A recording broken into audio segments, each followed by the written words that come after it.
I've got a very cheap hilt. No helicopters? No helicopters either. No. Okay. I've got a very cheap hilt cut I have from Argos. That shows you kind of how atrocious it is. And it's not pleasant to use. But at some point, it's one of those sort of things like, I bet it can be made much nicer to use. But it's going to take the pressed, it's like a full pressed steel piece it's just like sort of stamped. It's cast. It's full. I think it's cast. I think it's supposed to be a cast base. And then obviously kind of ground flat on three sides. It's more fancy than my cheap plane then. Yeah. I've got an old block plane, which was one my dad had. That was it's a tiny little one, and that's just pressed steel with a pin through, and there's the frog is just another piece of pressed steel, and there's a plastic screw that forces the frog against the blade, and it's impossible to turn. The thing is, it's plastic. It's a funny shape. It's razor sharp. You can't. It's slippy, hard plastic. You can't get a good grip on it, and because it's plastic, the ends are deformed. So even if you get the blade nicely lined up and then manage to tighten it, it actually pushes the blade in a funny angle. So that doesn't get used. And then I've got a much nicer block plane that I picked up from at first Maker Central I went to 2019. Andy Heel had taken a pile of tools along and said, help yourself. Yes, I've got another 4 from Andy from that. Yeah. Which is much nicer, but again, it needs a little bit of TLC, it needs a bit of blade sharpening and stuff like that. Which just, I need to get round to do that. I need to get round and sharpen the chisels. It just, I need a day just to sort of sharpen all the chisels, but I need another day to get all the sharpening and stuff sorted out, and I need another day or 10 before that to get the projector in a state to. Well, so this has been my thing. Is I bought that Lanxey sharpening kit thing. I think I sharpened 2 of the kitchen knives, and then I was like, it's a lot of work. We'll just use the blunt ones for a bit until I can be bothered. So that the kind of the plan to just sort of stick a movie on at some point that I've seen before, and then not need to worry about the sound of just while I'm kind of trying to sharpen or pre-grind half these knives out. There's a temptation to just go and visit Steve and just take them all down there and go, you start these for me and I'll take them back and finish them off. Make them knife shaped again. Back when I used to do more woodwork and stuff, which I don't do much of anymore, but when I used to, every Thursday night used to be my chisels, plane blades, kitchen knives, sharpening extravaganza. If I was doing sharpening, I was doing everything. Scissors, nice. You name it. Nothing was not going to be razor sharp in my house. Like door stops, sharpening them too. Everything. If it was a wedge, it was going to be razor sharp. Yeah. Shaving sharp on everything. Trowels, you name it. You saw all these mice in your house just like cutting the kind of claws on the wedges of cheese and the mousetraps and stuff. It was interesting because I did, as some people have seen from some posts I've done, and I'll talk a bit more about it in my attention grab. I did a wood turning day yesterday, and it was really quite interesting because one of the reasons I've done it is that our men's shed given a lathe and a pile of tools. It's like, yep, let's get the lathe up, let's get the tools sorted out, let's learn how to turn, and there's no one that's kind of sort of stands out as, oh yes, I've been turning for 30 years and I've instructed and I'll show you everyone how to do it type thing. So right, I want some instruction from somebody who's kind of been turning for 40 years actually, so I feel more confident about going and using the one we've got. And all the chisels we've got, all the turning tools, gouges, etc., apart from one, are blunt. If you want to hurt somebody, you're better off just holding the metal end and whacking them with the handle. Probably cause more damage than the supposed pointy end. But there's one sort of sharp one. It's like yesterday. It's like, okay, right, we're going to do we'll make the bowl a little bit deeper, and I'll start you off in the center, and then you're going to go around to this point here, which is mark with a pencil, and then we'll go to the next level, and we'll just go down, sort of creating like a false bottom in the bowl, and just creating a whole bunch of those to learn sort of technique. And it was literally a case of, right, you've got to the edge now. Okay, right, let's sharpen the tool. And it's like, right, sharpen pretty much after every kind of sort of bit of turning. So probably every 5 to 10 minutes, the tool's getting sharpened again. Mm. And it's amazing the difference it made as well. Yeah, just you could certainly feel the difference. Yeah, if it hadn't been sharpened for a bit, it's just. Yeah, and I think it's one of those things. If you don't actually do that, if you don't experience that, you don't necessarily appreciate. Yeah. No, and I think not in a dissimilar way. Fabric scissors, like if you're using fabric scissors that have only ever been used on fabric, compared to just like any scissors that you found and are trying to cut something out, it's night and day, isn't it? And like actually, the joy of proper sharp fabric scissors is it's a joy. Shh. That's the noise I'm looking for. Whenever I do anything. And it's the same with like leatherworking tools and things like that. It's those kind of materials that are really tough on a honed edge that you notice it straight away when when there's same with bookbinding. Paper is awful. It's absolutely horrific, awful on blades. Yeah, I agree though, Lucas. Yeah, I can remember as a kid going to kind of haberdasheries with my mum, and I used to be fascinated. I wasn't so fascinated so much by the materials, but I always kind of head around because she's like, okay, I'm gonna go look. You just have a wander around, don't get in trouble, whatever. And I'd always head to the hardware and the tools, and then she's kind of I'd find her at the kind of they'd always have these giant desks in the middle of the shop, or maybe at the edge, but there'd be these huge sort of desks that would be the width of a bolt of fabric, and so a couple of meters, so 6 foot at least wide, and then it would be 10, 15 feet long in some shops. And they'd have metal rulers embedded along one edge. And they were just like amazing kind of sort of desks. And I'd love to have a sort of workshop where you've got something like that. Not necessarily for fabric, just to have this huge sort of desk. Big space stuff.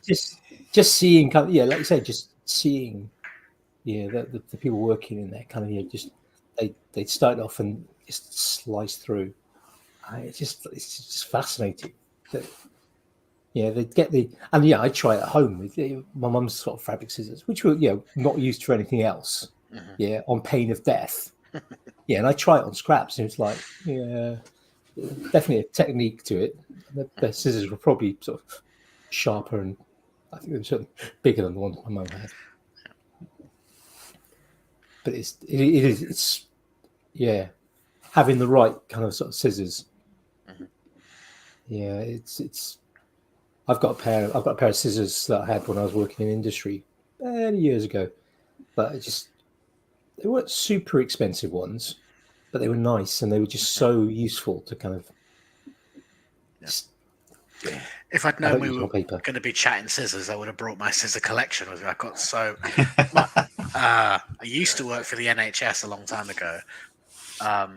And they've got great scissors, right? They've got amazing scissors. So every time there was a pair of scissors going in the bin, they came home with me. So I've got like ones at a 45-degree angle so you can snip things, and ones with huge handles for really like cutting through casts and stuff that will dismantle a cardboard box in seconds. They are I love scissors. The paramedic scissors are super useful. And really handy. The trauma shears are fantastic, and that's what I brought with me to make essential for the leatherwork stuff, because they don't care what the hell they're cutting through; they'll cut through it anyway. And they can cut through a seatbelt. Yeah, exactly. Yeah, I'll cut through a coin. I've cut through coins with them, just to sort of see how strong they are. Obviously, not ones of legal tender, because just in case that. And not a £2 coin. No, because I'm tight. something roughly copperish. Roughly vaguely copperish, and probably cost about a millimeter. A penny or two. Yeah. But are we talking pre-decimalization? Are we talking? No, because Big old didn't headache. exist pre-decimalization. I wouldn't know. Yeah, I agree with you on the sort of the medical sort of series because my dad was he spent his entire career, well, most of his career, kind of in doing medical things, and so I've got a pile of and clamps as well. Hemostats, they're good for clamping things. Yeah, I've got some really Great long. thing. Yeah, So I've got some great really for long- getting hair out of shower drains. I've got some really long locking hemostats that are probably, I don't know, 20 inches long, and they are really helpful in the puppet thing because stuff will often come loose in the head, like the screws that hold the eyes on or whatever, and then I can just kind of probe this puppet from underneath. Maybe I've said too much, but anyway, it's great. I use them all the time.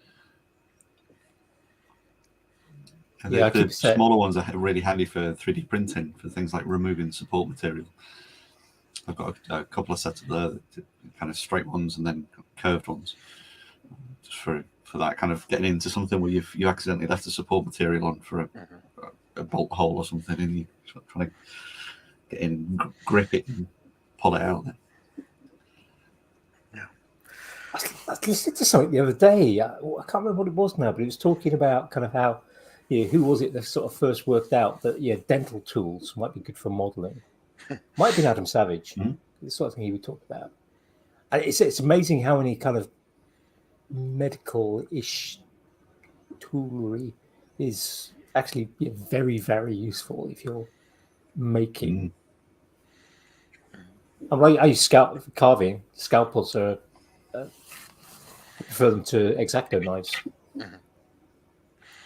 Especially, I can't remember what number they are. The curved blade ones. For what I do, especially if you're cutting a curved pattern. 10 or a 10A. I use a Swan Morton 11. The 11 straight, isn't it? Yeah. But I think I like the small curved one, which I think is a 6. If only we had a doctor who could inform us. Who could chip into the chat with all the scalpel knowledge. Somewhere I've got a Swan Morton pathology knife with the removable blades. That's quite an interesting one. They're quite a big blade, aren't they? Yeah. Yeah, it's a chunky. It's a strong blade. It's good. So when delicacy isn't necessary. Yeah.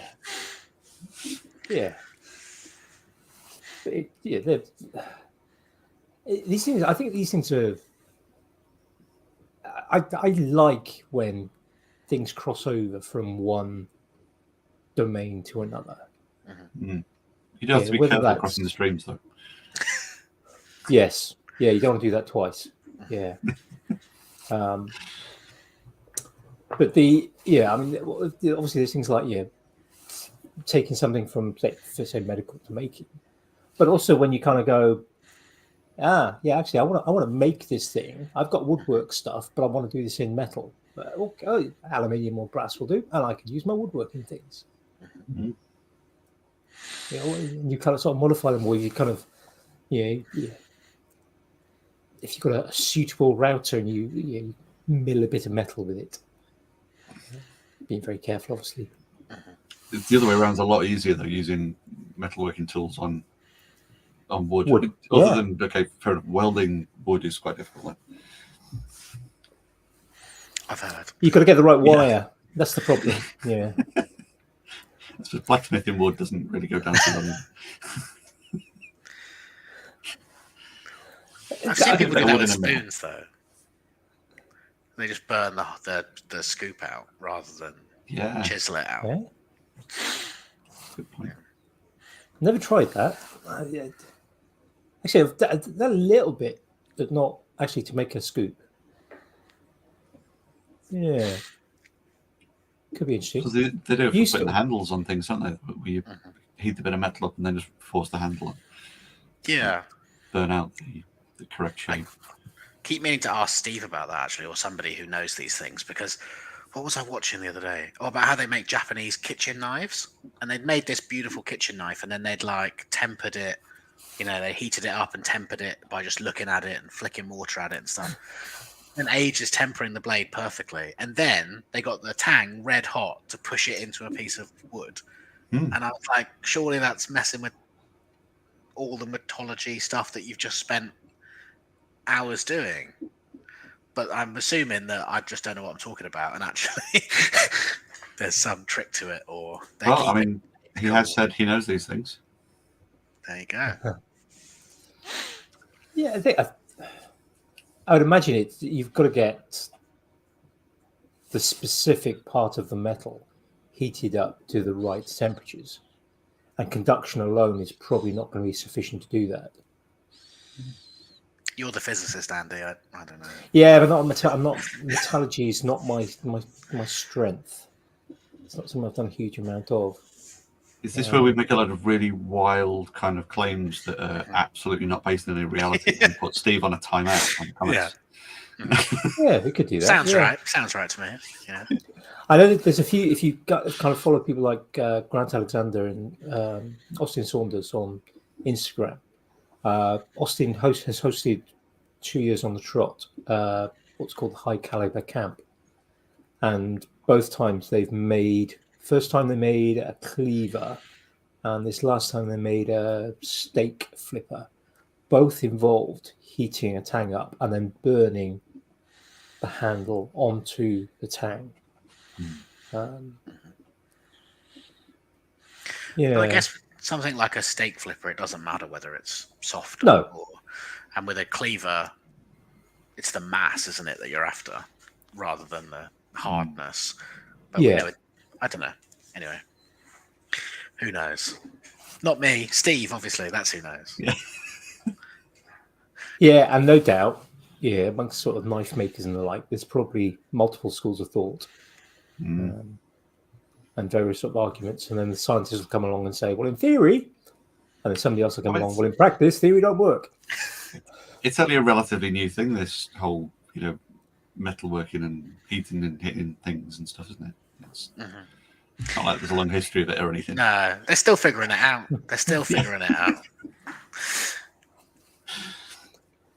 Things are really going to come on in the next 10 years, I reckon.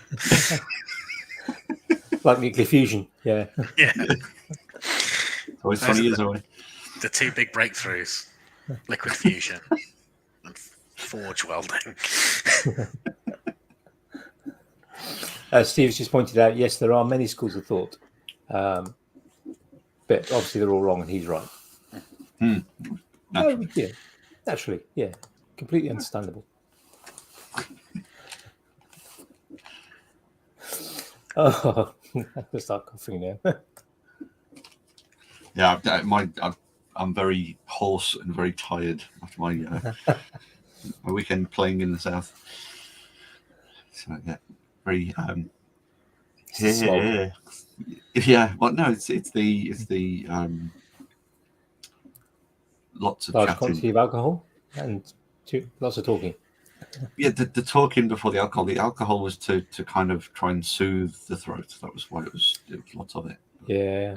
The throat was already bad at that point, from all the talking and walking around the big city and things. That's the excuse I'm sticking with, obviously. It's the smog in London. That's what it is. There was a little bit of like blowing the nose, and it shouldn't be that colour, kind of thing. It's fairly standard for day one London kind of thing. I'm talking like with all like the pathology stuff and things as well. There's a lot of that kind of really interesting, kind of what the hell would you do with that bit of equipment kind of stuff in all like the medical areas, and it's some really, really weird and wonderful looking things that you kind of read the description and go, well, I'm glad medicine's moved on a lot from that point of view. The 1970s were horrible. There's a lot of essentially wood tools in kind of orthopedics. Yeah. Yeah. Hell of a lot of things that were medical clamps. tools that are now become wood tools.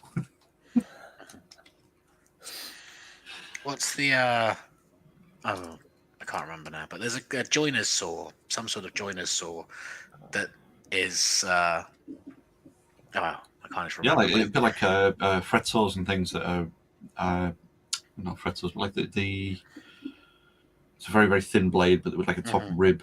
Yeah, like a gentleman's saw. A gentleman's almost. saw. Yeah, I was just about to say yeah. gentleman's saw. I think those were lots of started those off in for like bone saws and things. whipping a finger off and those kind of things. Yeah, exactly. Loads of things like the chainsaws and bandsaws and things that sort of started off in medically type stuff and then became more useful for other things as we left those barbaric practices behind. Well, I mean, talking about barbaric practices, Kaz has just made a point in the chat that chainsaw was invented for childbirth. Yeah, exactly. Yeah. Which, I mean, the bandsaw came out of the meat processing world. Yeah. It's slightly different blade, yeah, but a scalloped blade rather than a set blade. It's something I'm thinking about. Cutting through vaguely meaty body parts stuffs. Yeah, and frozen body part. Yeah, frozen body parts, just to make it a little bit tougher. Maybe we should get onto puppets. It's starting to get a bit gruesome. People off their dinner. Yeah. For any Americans listening while they eat their dinner, we do apologise. Yeah, it's about tea time there, isn't it? Yeah.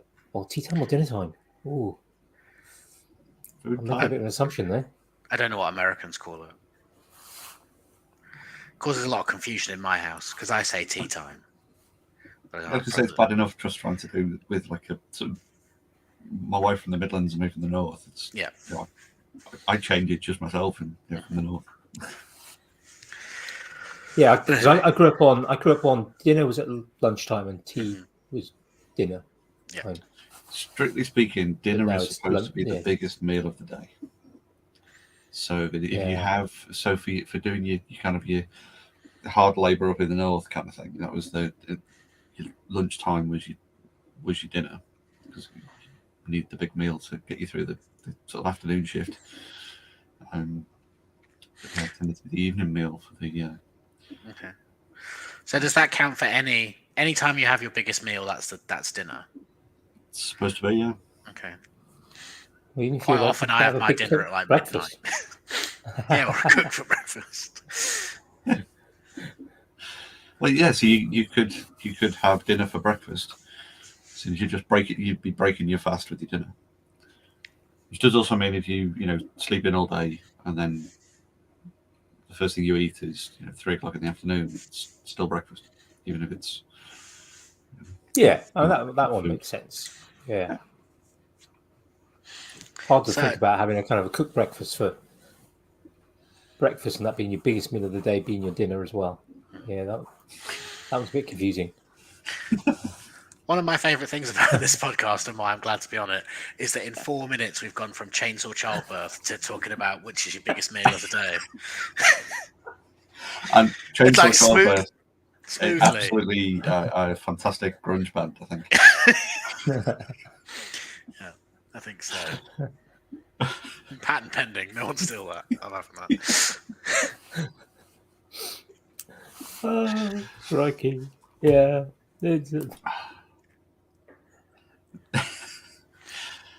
And they pause in mid sentence to cough.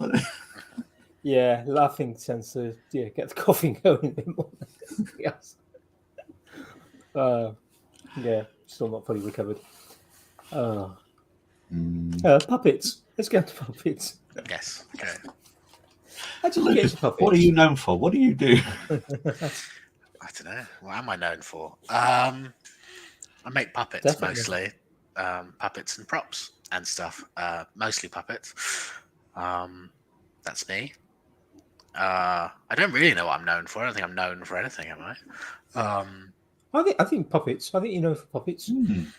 Anyone who was at Maker Central last year happened to wander past either Dandles at random or the Maker stand. Yeah. Because I like to make puppets, but I'm not a puppeteer. Like I don't have Like I can do a bit, but I'm not as skilled as some people. There's a lot of people walking around who think that Dandles is me because he was walking around with the puppet all the time. So they assumed he'd made the puppet, which is a fair enough assumption to make. It's white dude with a beard. Right? Yeah, could be any of us, right? I mean, that's 75% of Maker Central, isn't it? White guy with a beard, and the rest of them are just children. Yeah. Apparently, you can watch it on YouTube when it's happening. You can there's bits of it are live streamed and stuff. I don't know if I've always been there. I haven't been at home watching it. My dad said, "Oh, I was looking for you," and I just kept thinking I'd seen you, but that was just everybody there.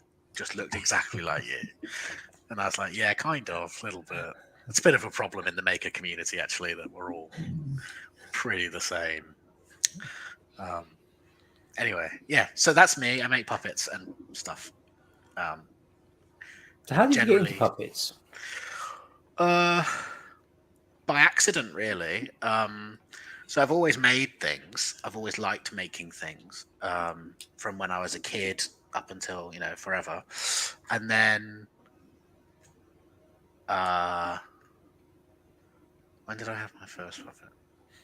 So I had a lot of puppets as a kid that I bought and I messed around with. And then actually, I don't know when it was, 5 years ago, something like that, in the Fools with Tools group, somebody suggested that we all make puppets of ourselves for April Fool's Day and put them on Instagram. Do you remember that? I do, yeah. And up until that point, I'd always had this love of puppets, but it didn't occur to me that I could make one. Does that make sense? Yeah. I think because when I was growing up watching Fraggle Rock and the Muppets and Sesame Street and things, I didn't look at those things on screen and think that's a manufactured product. I looked at it and thought, that's Gonzo, and Gonzo is a character. That's a person. Yeah. Yeah, that's a real living thing. No one made Gonzo or Wembley. They just emerged from wherever they emerged from and are hilarious, and then they go away when my TV's off. So it was only that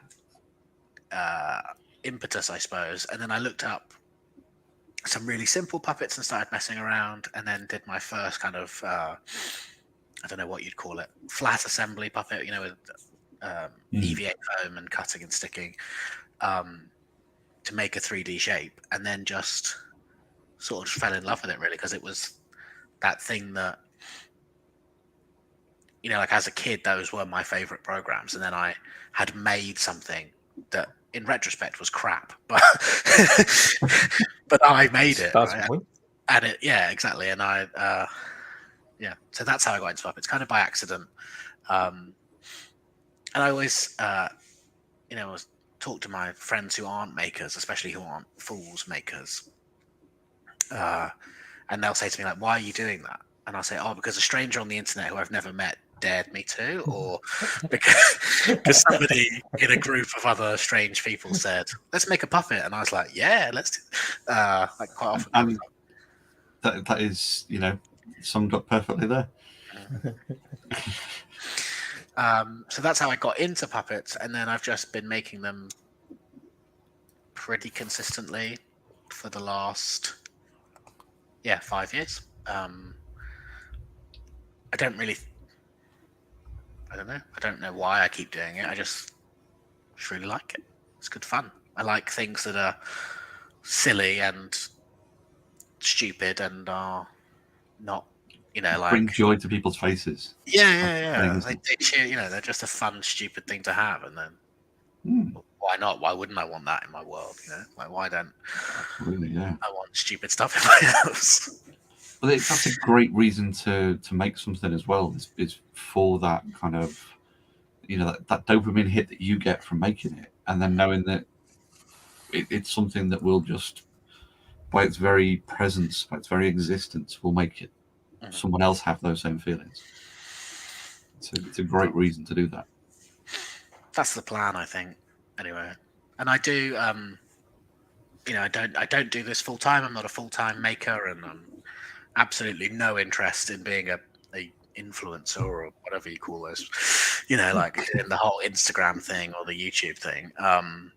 So I've got a proper job that I do 9 to 5, Monday to Friday, and like my job is pretty stressful and pretty like unpleasant. So actually, I don't want to go into my workshop and try and do something super serious and be like focusing on, when I was first getting into making stuff, I was making stupid stuff. And then I kind of drifted into trying to do woodwork properly and like trying to hand cut dovetails and things.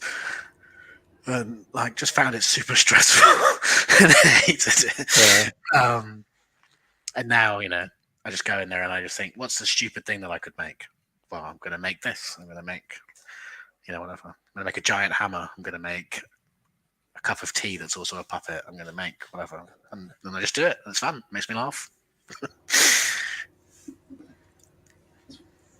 Yeah, I mean that's. I think that's. Some would argue that's the kind of a route to happiness, isn't it? Where you're doing something that has a certain level of difficulty, that there's a challenge that is overcome or that can be overcome, but it's not so challenging that it is stressful. And I think you're. I mean, like you say with fine joinery, it is. I'm sure there are people who find it not stressful. Yeah, like anything else, different people will find different things stressful. And fine joinery can be very, very difficult.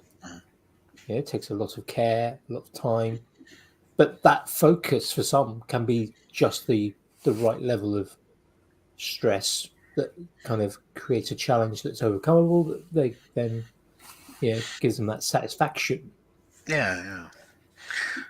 And I think for me, it was because I was taking it so seriously, if that makes sense. If there was a gap, in like a 1 millimeter gap, I would be like, shit, it's rubbish. Because I'm doing a serious, craft of like that. I've got to take it super The aim serious. is precision and perfection. Yeah. Whereas actually, if my puppet's got a boss eye, that probably adds to the character and is more funny. So I suppose there's an element of there as well of, kind of, we know kind of instinctively when we look at, two bits of wood joined together, we know whether it's a good joint or a bad joint, or we know what it's supposed to look like. But if it's a nebulous creation of a thing that's never existed, that's coming out of your mind, the only person who might know that a stitch is dropped or an eye's wonky or stuff like that is going to be you. To anyone else, it's just, this is the new creation itself. So we would just see the creature for who they are and notice any kind of flaws that you might have noticed, because it is the complete package that, in that sense. Whereas something that is kind of more established as a thing, we know what it's all supposed to look like. It's mistakes then can be kind of picked up on, I suppose. No, and I think I'm sure that there are other puppet makers and better puppet makers than me that would look at the stuff that I make and be like, "Oh, it's not blended his seams very well," or why have you done it that way? You haven't got very good eye focus, something like that. But I think actually, but I guess because I'm not taking it seriously, I don't care. I say what they like. I'm happy to accept any criticism, but I don't care. And is it possibly that it's also, if you compare, like, again, fine joinery to the sort of puppetry? With fine joinery, it's such a pervasive part of things we see. You go to a National Trust house, and you'll see some fine furniture, and you might there might be a drawer sticking out from a desk, and you'll see the dovetails at the side, and they'll be perfect. And you see something on Instagram, and there are probably proportionally significantly more fine woodworkers on Instagram, Facebook, YouTube than there are puppet makers. Not that it's important that puppet makers at that point, but we see, for example, with dovetail joints, we know what a dovetail joint should look like. We know that there are some very fine examples of dovetail joints in National Trust places. We see people on Instagram showing off, that's the dovetail joint I just made for this box, this drawer, whatever. Because what we don't necessarily think about is the fact that that National Trust house with that dovetail joint in the drawer, that desk, was made by somebody that was probably 30 years into a career. It was probably the 30,000th dovetail joint that they'd made by hand and had been making since they were 12, 14 years old. And of course, we're seeing only the ones that have survived, the finest ones. We're not seeing the ones that are on the back of a relatively cheap, although maybe old, a bureau or something, where it was kind of it was just a bit rough, and it just happens to have survived. And the majority were probably, if you looked at the majority of furniture in the 19th century and 18th century, a lot of it was probably quite rough, even with the sort of dovetail joints, because they were made by people who were not as experienced, not as skilled, without the highest quality tools. And a lot of that just, of course, has just all disappeared. And we don't see that. And of course, with this big thing with kind of like social media and the comparisonitis, we have this. I think we have this issue. I don't know many people that haven't been affected by it. No doubt there are some who we're constantly comparing our full range of experience of trying to do the same thing to the show reel that's been curated and picked. And, it's a dangerous game. I think choosing something that is less common, I think it's really clever, because that's going to there's less opportunity to compare. And as you say, as Jamie sort of said, a puppet creation is nebulous. There isn't a dovetail joint.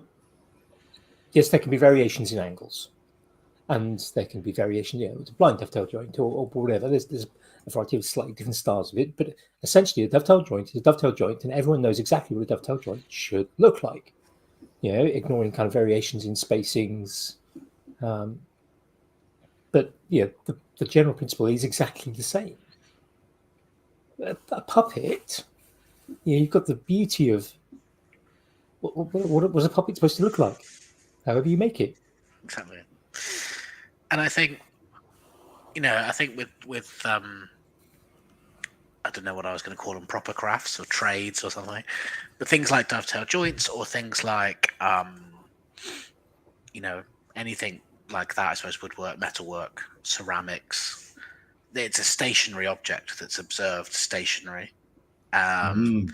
Whereas actually, like if you look at Jim Henson's if you look at the very first Kermit the Frog or Sam the Frog from Sam and Friends, they're rubbish. They're really badly made puppets. One of the Kermit the Frogs has just got the leg off an old pair of jeans sewn to the back of it because it was going to be on black and white telly, so it didn't matter that it was a different color.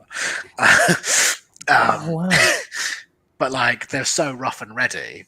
But actually that spawned the Muppets and everything that we love, because it's not so much about what it looks like, or it because when you see it in motion and when it's performed properly, it doesn't matter what it looks like. There's a video on YouTube, I will try and find it, of Jim Henson talking about making puppets, and he's just sat at a desk covered in rubbish, like wooden spoons and envelopes, and he just picks things up and starts talking to the envelope and talking to the wooden spoon. And as soon as a friend of my dad's is a puppeteer, an ex-BBC producer, a guy called Peter Charlton, and he kind of tours around schools doing puppets and praises, it's called, and it's most of his puppets. He'll do the nativity kind of thing and stuff like that, and it's all wooden, different sized wooden spoons with faces drawn on, and it's kids are mesmerized. And I grew up with this in school. Every year kind of come around and do the same thing. We'd all just be transfixed, staring at this. It was a high box thing as well. So he's just stood in it, waving these wooden spoons up behind a curtain kind of thing, and shouting over a mic. It was amazing. It didn't need to be this gorgeous, articulated or animatronic thing or anything. It was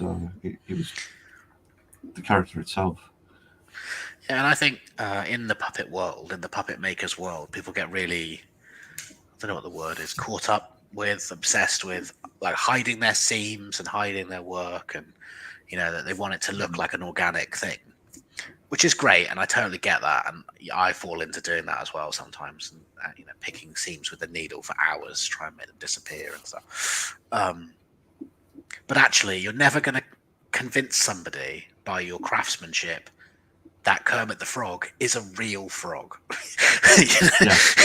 Hey, what are you saying? Well, he's not an amphibious frog. It's a different. Okay, right. Okay, just different species, right? Okay. Yeah, He can't swim on his own. No, he can't. Frog is furious. Very waterlogged.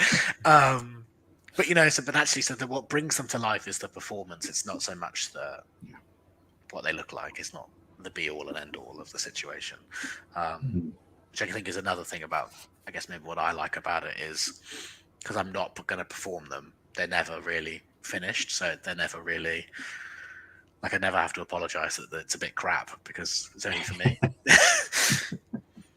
Leave it to someone else to bring them to life. Yeah, exactly. Dandles can do that. So here's a question, a thought question, one more question maybe. Has the amazing advancements in video effects, CGI, call it what you will, over the last, I'd say the last 20 years, I mean, obviously VFX has been something that's been happening for much longer, but certainly the last sort of 15 to 20 years, has that almost spoiled the art of storytelling? That is not just to kind of put it into a slightly different frame. If I think back to my childhood, sort of slightly preteen, watching things like and definitely sort of preteen, watching things like the Batman, Adam West Batman on TV, the A-Team, Knight Rider, Blake 7. Hitchhiker's Guide to the Galaxy on TV. And when you watch those now, you go back and see some of those programs. Some of the effects, some of the kind of the props were absolute rubbish. Really were. Zaphod's second head, for instance. Watching Zaphod's second head, yeah, from the TV series. Some of the stuff from some of the earlier Doctor Who. Going back into the classic series of Doctor Who. But when watching those as a kid, and I'm sure I can't, my parents aren't around now to kind of sort of ask them, but it'd be interesting to kind of sort of think about people who were adults, people who were in their kind of 20s, 30s, 40s back when I was sort of preteen and teenager. Were they kind of watching it in the same way that I might watch something now and go, oh yeah, you can see that that's. I'm sure that they were as engrossed in the story as I was as a kid. But they hadn't seen any better though. Yeah. And I think I went to see Jurassic Park, the very first original film version, in the cinema. And I remember, like they're in the Jeep, aren't they? And then they look up at that Diplodocus, and everybody in the cinema went, and actually, if you watch it back now, it's really quite janky. It's far from perfect visual effects. But at that time, I was only a kid, but my mum and dad, my big brother, every grown up in the cinema, that blew their mind. That was a dinosaur. And I think actually, it's because it was unexpected in some way.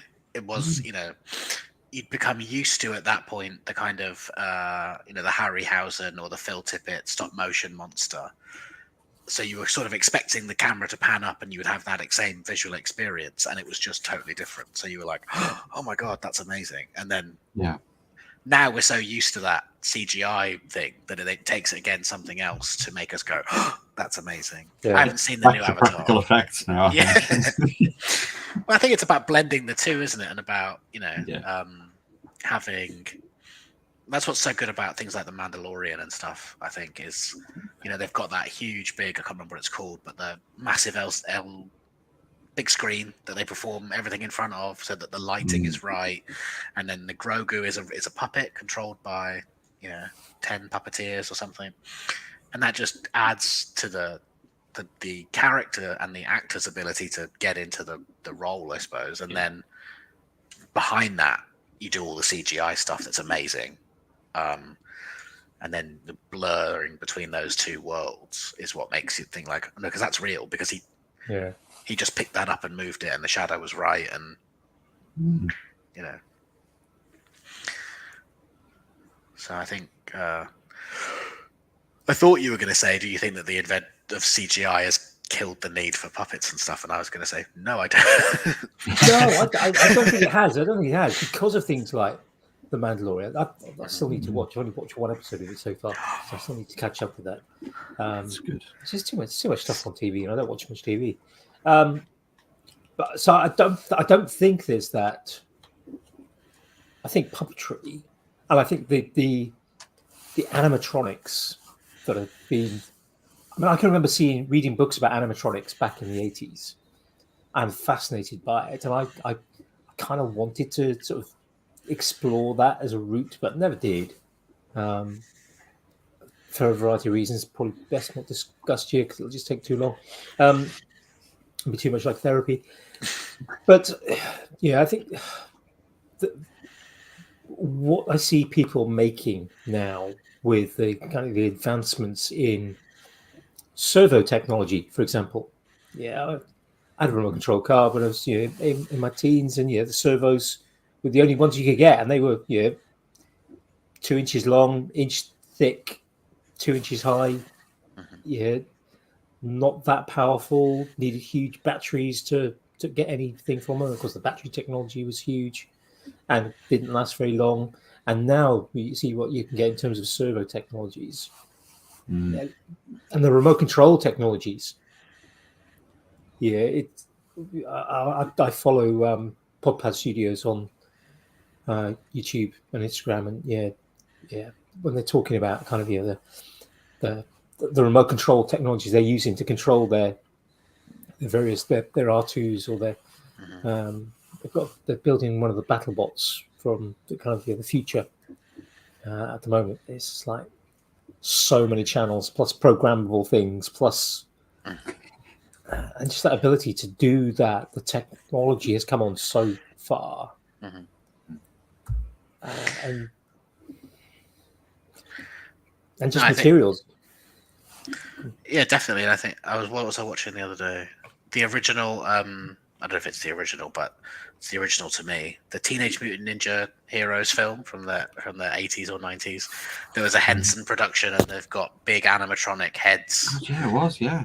And they're like amazing for the 80s. Like they're incredible. But then actually. Their range of motion is so limited because you can only cram so many servos in the 80s into a helmet. And if you look at things like, the Mandalorian again, but they've got a real life-size Rancor in one of the series, and just the subtlety of movement that you get, like twitch of an eyebrow or something, because you can have 10 times, 100 times the servos that you could cram in before. Yeah. Yeah, I love that stuff. A curling lip. Yeah.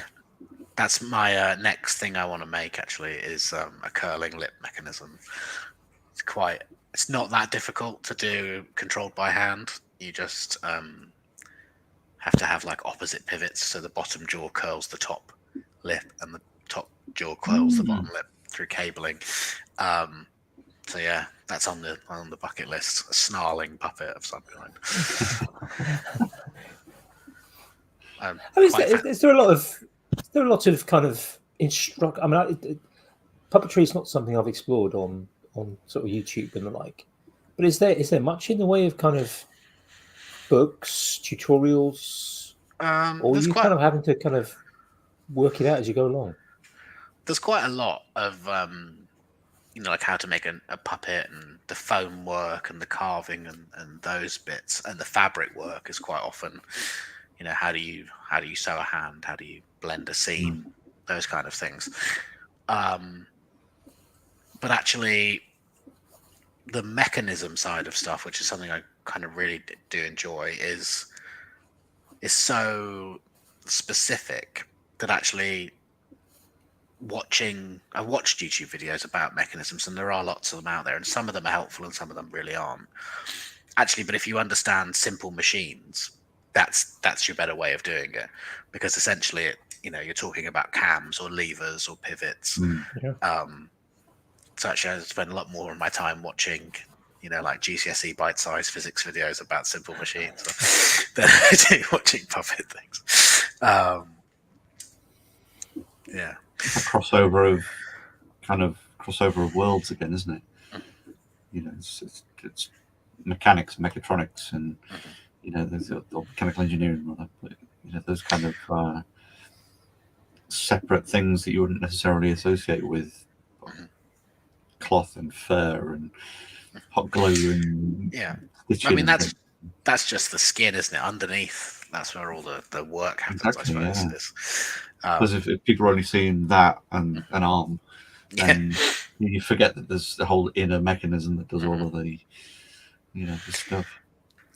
And a lot of it is a lot easier than it looks. They're good bang for the buck effects, really. Trying to think of a good one. Elmo. If you watch Elmo, he will sometimes appear to look up in different directions and change his eye focus, which is a really hard thing to do with a puppet.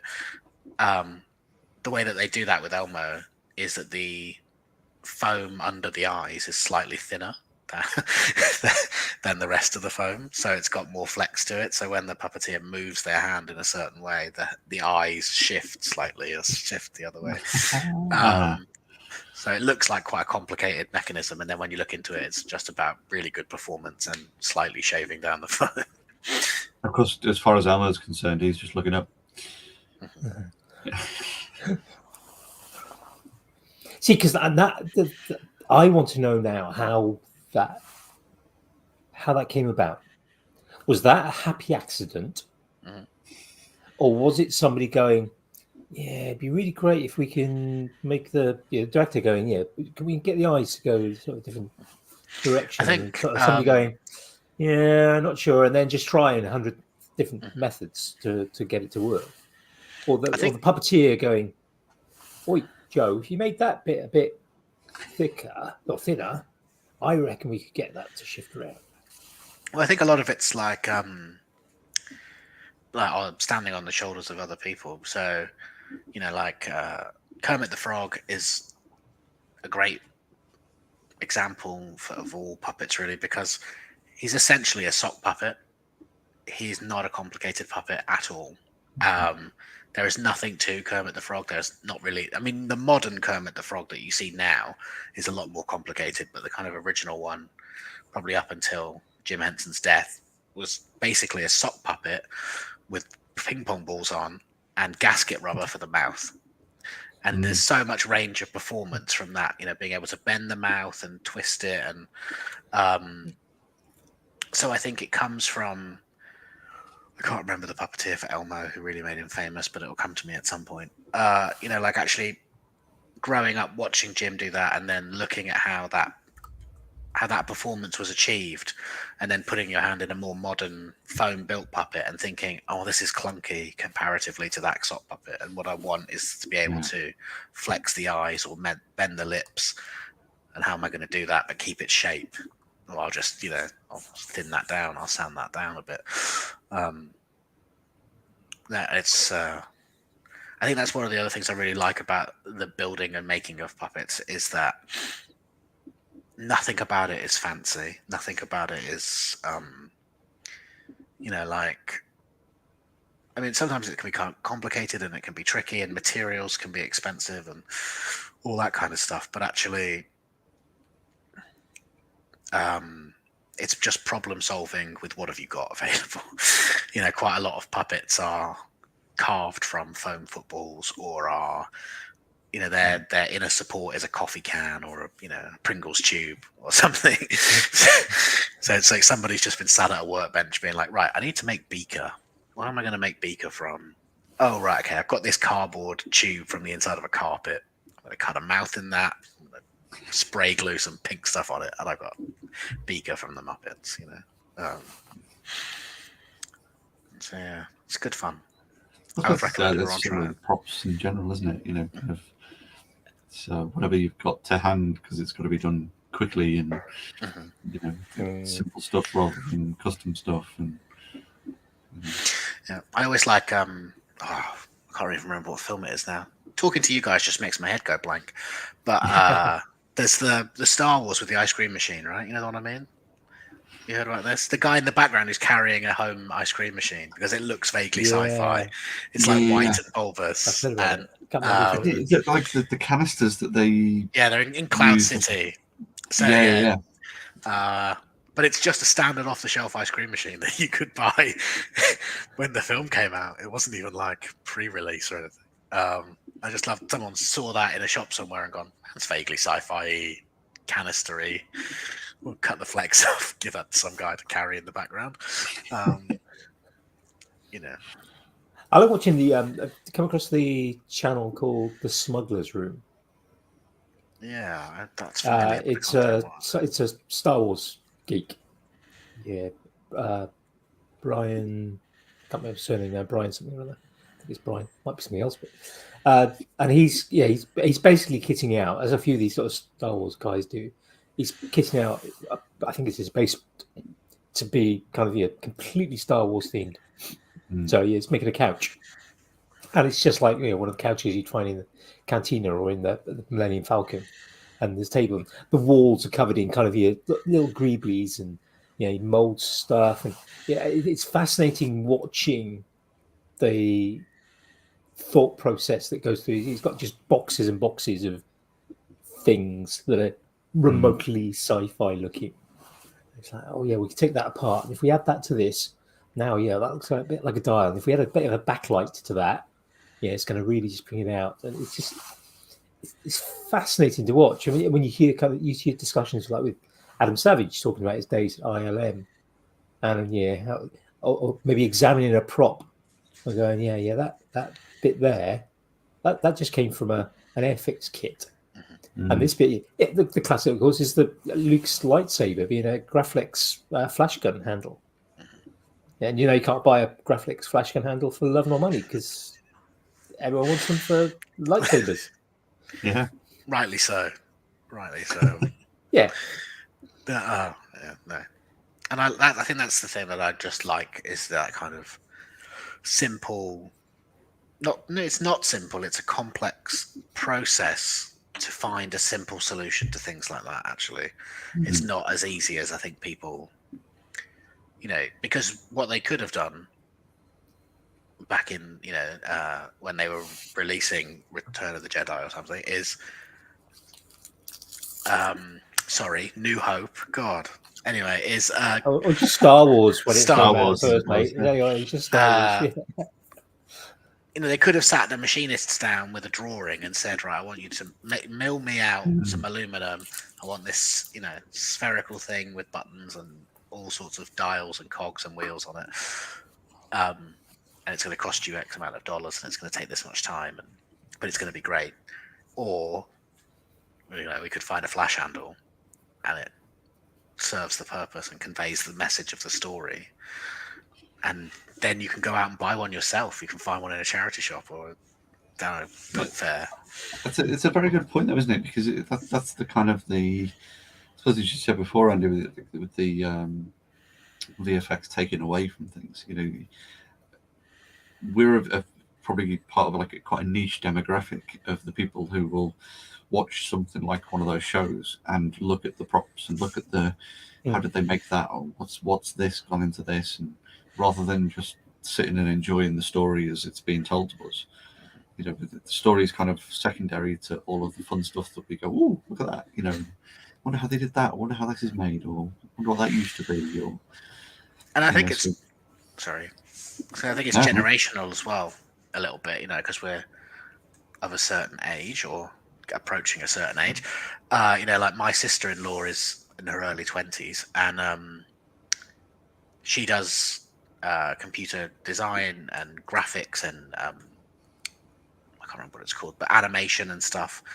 And she'll watch something that is, like a visual effect that's done on, I don't know, I can't think of any programs right now, but that's what she'll be thinking. I wonder how they did that. I wonder what program they used to do that. How did they achieve that?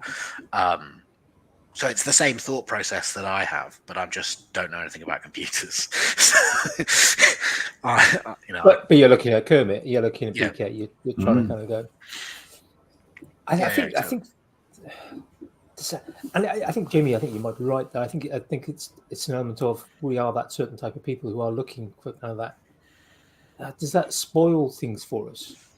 I know it definitely spoils things for me on occasion. There's a couple of like sort of tech-based shows. That when you've got a certain level of knowledge on something, and then they show something that kind of it breaks that suspension of disbelief. I remember I said before, I think with the show Scorpion, and it's a fantastical kind of tech show about this group of absolute geniuses solving problems. It's kind of vaguely, loosely based on this particular guy who actually exists, and kind of some of the stuff that he's got up to and things. But then, like not to spoil the pilot episode for anyone who decides to go and watch it, but there's a point where there's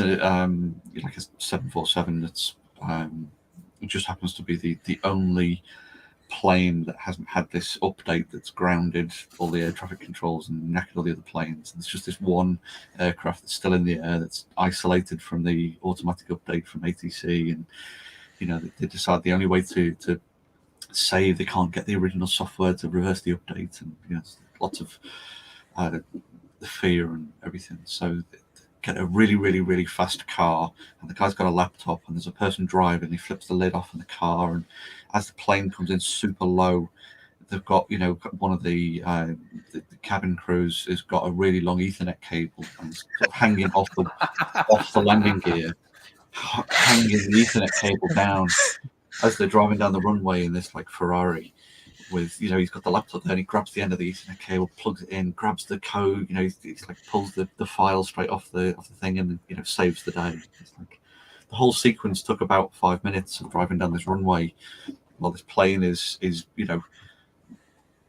grabbable from a car at about 170 miles an hour down a runway. It's like, it's cool.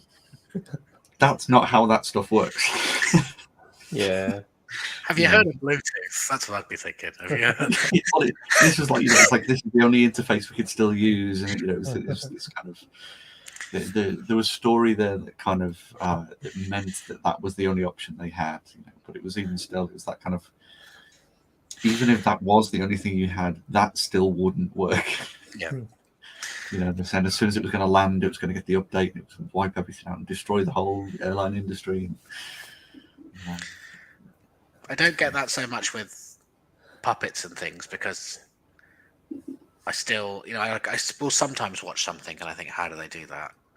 But most of the time I'm able to sort of park that, at least for a first viewing of something. I'll watch something and just really enjoy it, and then I'll go back and take it apart. But with my day job, whenever I see that on TV and people just get it massively wrong, I'm just like, you can't do that. That's illegal. No one would do that in a million years. Do that.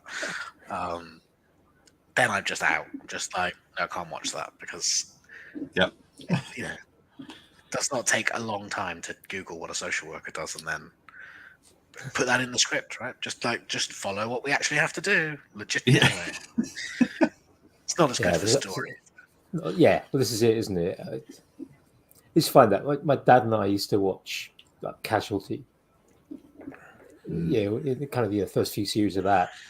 My dad had been a medic his entire career, pretty much, and he'd worked in hospitals and medical corps and stuff like that. And just like, you just kind of go, Yeah, nope, that don't work. Nope, that they're dead. Yep. Yeah.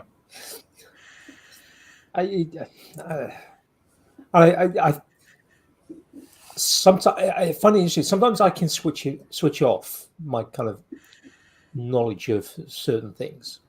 Yeah, whether it's kind of your stuff in the outdoors, because there's a lot of outdoor kind of sport.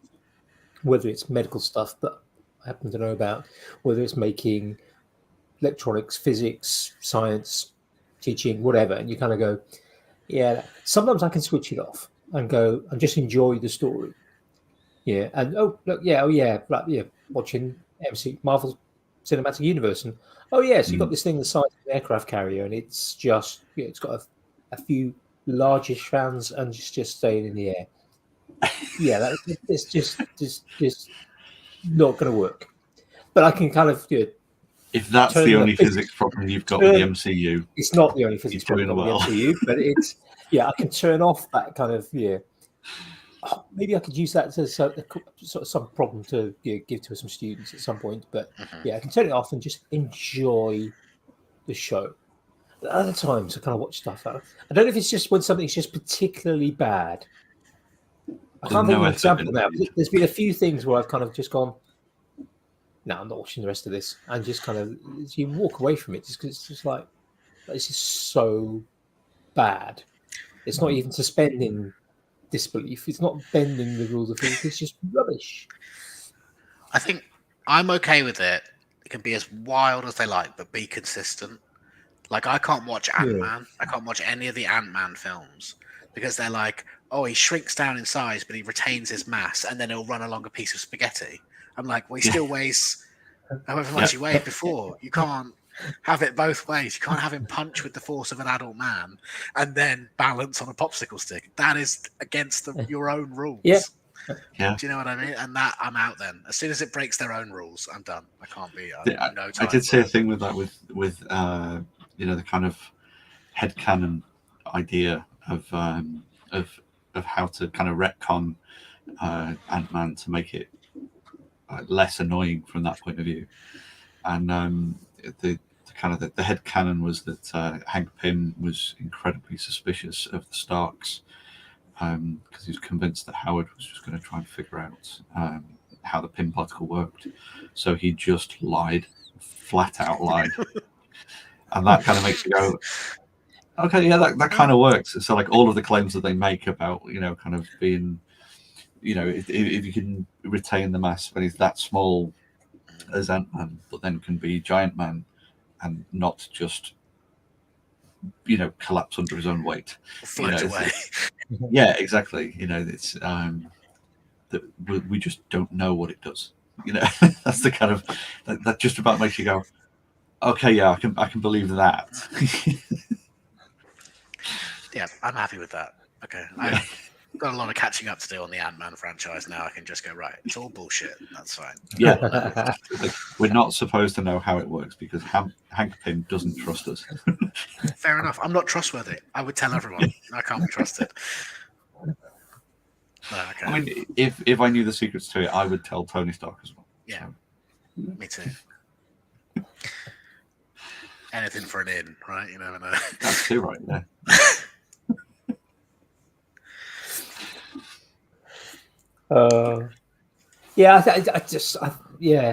Sometimes I can just suspend my disbelief. Sometimes I can't. I think it's probably a me problem as much as anything. Although again, I think it's down to storytelling. It's always down to storytelling. Yeah, if you're telling the story well, then you can suspend disbelief. And then sometimes it's just absolutely, yeah. Like Silent Witness on BBC, the whole idea of look, we've got these forensic scientists who not only go out and collect all the kind of evidence, so they're SOCOs, scenes of crime officers, CSIs, but then they go and they're also going to be the detectives, and then they go and interview people, and as well as sort of cutting up the bodies. It's just like forensic science doesn't work like that. Yeah, you get one group of people collect the evidence and they hand it over to some other people who analyze the stuff, and they're very set in kind of they only do this particular type of evidence, maybe a few things, but they only do certain things, and something else will be done by somebody else, and then all that information gets collated together by another person who hands it over to the detectives, and they go, oh yeah, well, let's see what we've got. It's the same with the IT industry. All IT people in all media are hardware engineers and software engineers and network technicians and system administrators and SecOps and all of these kind of very niche careers in their own right. But everyone can do all of it. Funny enough, I work with someone now, and their hobby is they like code little video games and stuff, and people will always go to him and say, "Oh my mouse isn't working," and he's like, "I haven't got a clue why your mouse isn't working. Yeah, I didn't code the mouse. Like, it's not. Oh, but you make video games. Yeah, I know I do, but that's got nothing to do with why your mouse won't work. Like, it's not my problem." Yeah. I'm glad I don't have any transferable skills. Oh, I'm sure you do. I'm sure you do. But I mean, that's a classic, though, isn't it? That is an absolute classic. Like the Royal Navy made the advert about it, didn't they? If you can fix a bike, then you can do the rest. Yeah. Saw that a Harrier or the steam turbines on an aircraft carrier. Yeah, it's exactly the same. I think. Well, I mean, there is, to play devil's advocate for the military, which I very rarely do. But there is a way, there is a linear progression to some things. Like you don't start off working on a Harrier jump jet. You have to build up to it from somewhere. Yeah, definitely. Yeah. And that maybe is a skateboard or a bike or your Volkswagen or something, but it's not quite as. It's not quite as straight as that in real life. I don't imagine it just goes skateboard, bicycle, Volkswagen Golf, Harrier jump jet. Yeah. Okay, last week you did the bike. This week we're going to break your car and you can fix it. Yeah. I imagine them just getting their badges. I know it's not like Scouts, but in my head, all the military is like Scouts. Right, you got your skateboard badge. Head cannon. You've got your BMX badge, and now you've got your Harrier jump jet badge. Well done. Congratulations. I think you're not far wrong, to be honest. I never really saw my knowledge of kind of the military and how people it's like you do this course and then you do that course and then basically you get the badge. You don't wear it on your sleeve like you do in Scouts. Certificate. Yeah, and if you're lucky, a bit of extra pay. But you're right though. You're absolutely right. And I think that can. I think that can apply across many kind of industry. If you think about if you think about people who are mechanics, they'll often have started out fixing their bike or helping their dad with a car, and then go, I think there'll always be that element of young people. They'll do something, whether that's something they pick up from school or whether it's something they pick up from home, a hobby, and then kind of go, okay, I enjoy doing this thing. And there's an opportunity to maybe do this professionally in some way. So, I've used to teach a lad who was into, what's it called? Like motocross, sort of grass-based sort of rally driving. So just going around the field on grass. Yeah. And that's what they, every other weekend, it was away with his dad and uncle, I think it was, and they'd be fixing the car. It was nothing. It wasn't kind of proper world rally type stuff. It was just around a grass track and some farmer's field somewhere, going around in circles. Going through mud and grass and whatever, and enjoyed fixing cars and ended up going in kind of he went to university, but it was engineering of some sort because he wanted to he had that interest, that hobby. It was a family sort of thing that they did together, and he saw an opportunity to then take that into a career. I think there's a lot of that. I think there's a lot of that, and I think it's a good thing. I don't think it's always necessarily coming through schools, and I think, and that's why I think when you see things like Maker Central and you get kids having a go at stuff and seeing the opportunities and having a go at making things. I mean, what if could you imagine yourself, 20 years ago, going to somewhere like Maker Central, having a go at making a puppet, and then kind of going, yeah, I really like this. This is really cool. Yeah, this is. No, I think genuinely that would have been a transformational experience for me as a kid, because like if you speak to my mum and dad and stuff, they'll say what a nightmare I was to parent as a child, because I was like got a bit of that. I was like a tweaking meth addict. Like I would take everything apart, like TV remote. we got a computer, like a big PC, took the keyboard apart, took the mouse apart. I wanted to know how it worked. I wanted to go inside and see. Tried to smelt lead in my bedroom when I was about 9, because I heard you could do it in a bean can. Set the carpet on fire, a whole thing.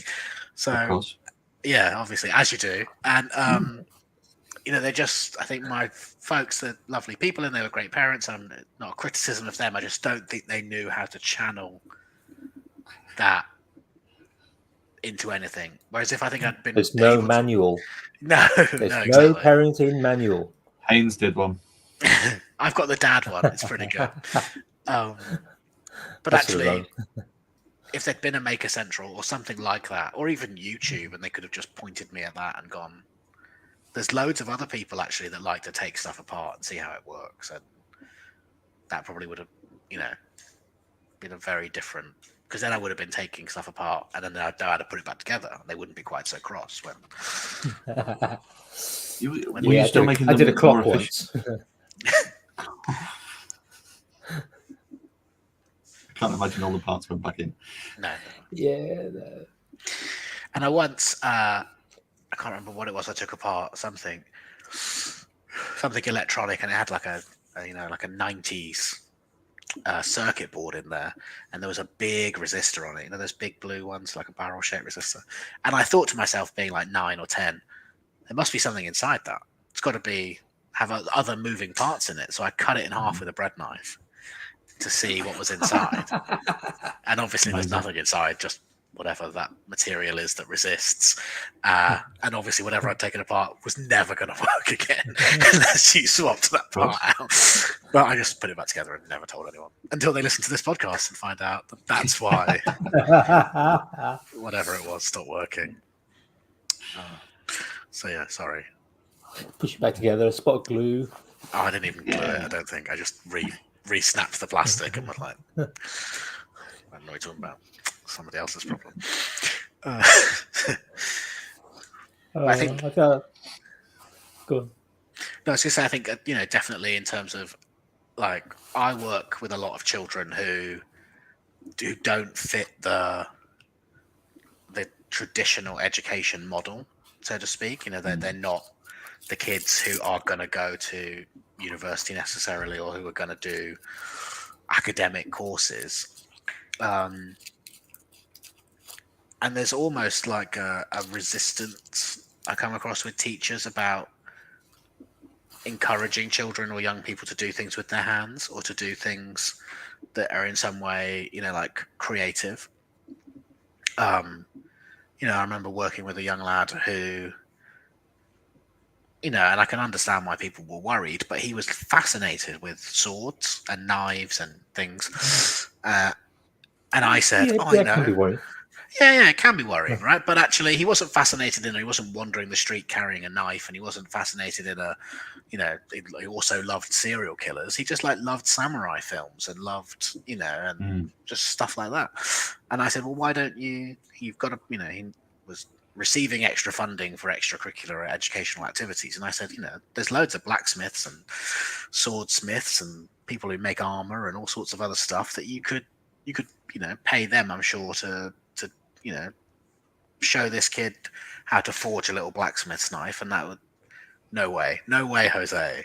What if he crushes his fingers? What if he stabs somebody with it? And we've taken him off to make it.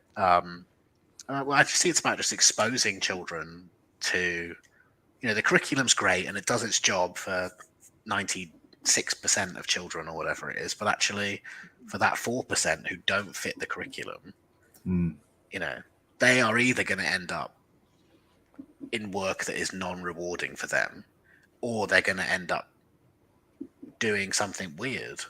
And there's nothing wrong with doing something weird, actually, if it makes you feel happy or whatever, or it's rewarding. It's the type of weird, though, isn't it? It's the weird that ends up with other people getting hurt. Yeah. No, physically, mentally, that. Financially, or the artists of the world. Yeah, exactly. Yeah. Actually, there's so many. When I was at school, which was a while ago, but not that long ago, really, no one said to me, "Oh, for a job you could make puppets," or that was not. No one ever floated that idea to me. Why would they? Or that you could do anything like that. Growing, like a comprehensive school in Birmingham, that was not an option. You could be a teacher. You could be a police officer. You could work in a garage. Yeah, exactly. Yeah, exactly. Yeah. And actually, if you want to do one of those things, that's great. There's nothing wrong with doing that. It's just about, I think we need to expose young people to more esoteric, weird stuff, and then they'll find what they like and they'll reject what they don't. Kids are really good at that. Actually, kids are really good at being like, "That's crap, and I don't want to do it." The problem is, some of them do that with mainstream education, and that causes them problems. They go, "That's crap, I don't want to do it," and they're like, "Well, you kind of have to." I'm going to not have an education rant, but yeah, you're absolutely right. And I think there's an element of we in the education system there isn't enough knowledge. There are careers people. Yeah, there are people that have, some schools have their own careers office, and they may have other roles as well. But somebody specifically talking about careers and opportunities. Yeah, and brings people in to talk. Some schools don't, but I think there's often a lack of scope of the possibilities of what can be done, with a particular subject. And I think it's very easy to get caught in a trap. I've talked before about how I wanted to do art, and I'd have probably been better off doing technology as a subject, as it was known then, before it was design technology. But I got sort of told, because I knew I was really interested in physics. And I think I'd have probably been better off doing an engineering degree from my personal satisfaction, or possibly even material science, but possibly an engineering degree, something a bit more hands-on. Because certainly for me, I was an experimental physicist. I liked doing experimental things more than theoretical things. But I was told physics is your bag. That you have to do German. It was when languages were optional, and I was useless at German. Yeah, and I was badly taught as well in kind of my O-level years. I was just like, no, it was just I don't know what it was. The physics teacher that basically told me that I had when I was kind of in year 9, it was third year, it was then. Basically, you have to do German. Yeah, I'm filling out my option forms. It's like, I don't really like German, but a German physicist, Einstein. Somebody else can do the translating, though. Surely that's a well, whole lot. Funny enough, guess how much German I needed during my physics degree? I'm going to guess none, Andy. None. Yeah, big fat zero. It's all maths anyway, isn't it? And that's a universal language, right? So it doesn't matter. Greek, yeah. Greek. Yeah, Greek would have probably been more useful, actually, just to kind of get all the extra letters. I was going to say, it's not. Once you've learned the alphabet, that's it. Yeah, pretty much. But it was. I don't think it's necessarily improved. I've always made a point when I was teaching to kind of sort of say to kids, there are lots of different jobs, and there are lots of different routes to jobs, and you don't necessarily have to go to university. And you can go to university and do something, and then in 5 years after that, you can do something else. Yeah, these things are possible. You're not going to be doing. 99% of people nowadays do not start a job at 18 and continue that, or 21 after university, and stay in that job until they retire. Yes, there are some. And because of the huge numbers we're talking about, there will be many. But if you look at it in terms of percentages, most people, I worked in industry, I worked in education. I do a bit of tutoring now, and it's a different version of kind of education. Plenty of other people change jobs, change careers. We need to let young people know that actually there are some very interesting jobs out there. Never mind the jobs we don't know about. Yeah. They haven't started yet. And I think my dad used to say to me, so he used to go to a lot of industrial premises for his work, and he would come back home and he always used to say to me, everything you see has been made by somebody. And he was talking about, like, there's a whole company out there that just make rivets. Somebody out there makes millions of rivets every day. Pop rivets or whatever. But actually, I've taken that viewpoint now when it comes to things like films or art or technology. Everything I see, somebody made that. So it's possible for me to make that, or it's possible for somebody else to make that. Whether it's a photograph, I'm looking through a magazine and I think, well, somebody must have taken that, unless it's a really great, CG drawing or whatever. But actually, check the number of fingers. Exactly. AI driven. But somebody made it, somebody took it. So I just try and apply that to everything and say that to my kids, like, well, actually, if you're really interested in those things, somebody does that. That is somebody's job. I don't know who that person is or how they get that job, but that is somebody's job to go and find dinosaurs or to design spaceships or whatever it is that you want to do. I think the big struggle with, kind of getting that across to kids is to kind of also explain that to do those things, you do still need to do other stuff with it. You can't just be, if you want to do this one very niche little thing, you can't just scrap everything else from your education that you find boring and just do that.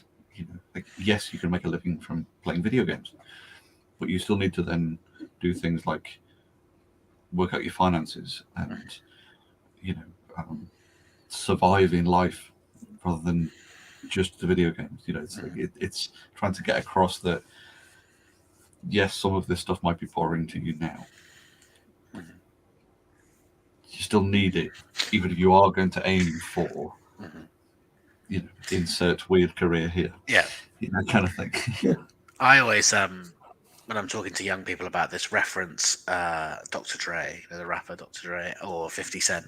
50 Cent makes more money today from his investments than he does from his music portfolio. Yeah. And I'm like, that's what when you get a load of money, if you're going to be a rapper or a footballer, do you want to be the footballer who, plays professional football till they're 30 something and then retires and no knees.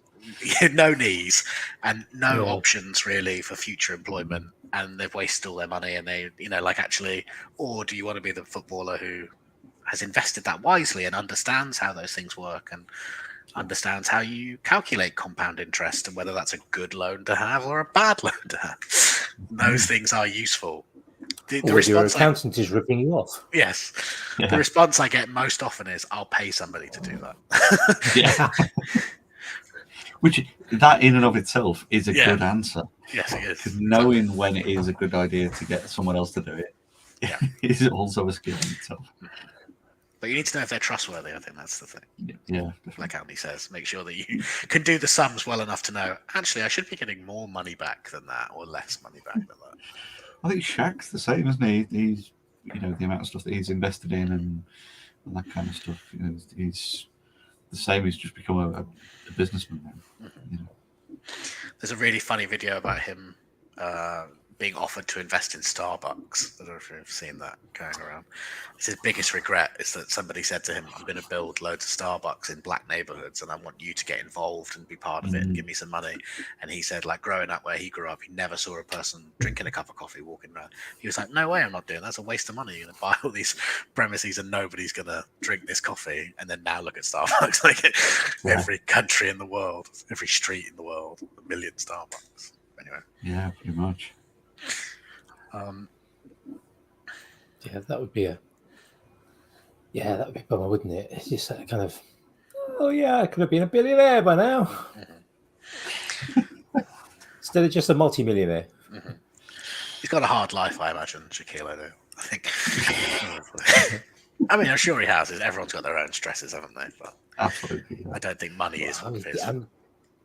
He's got duck through every door he goes through, pretty much, hasn't he? That's true. Or build everything taller. Yeah. Custom-made bed.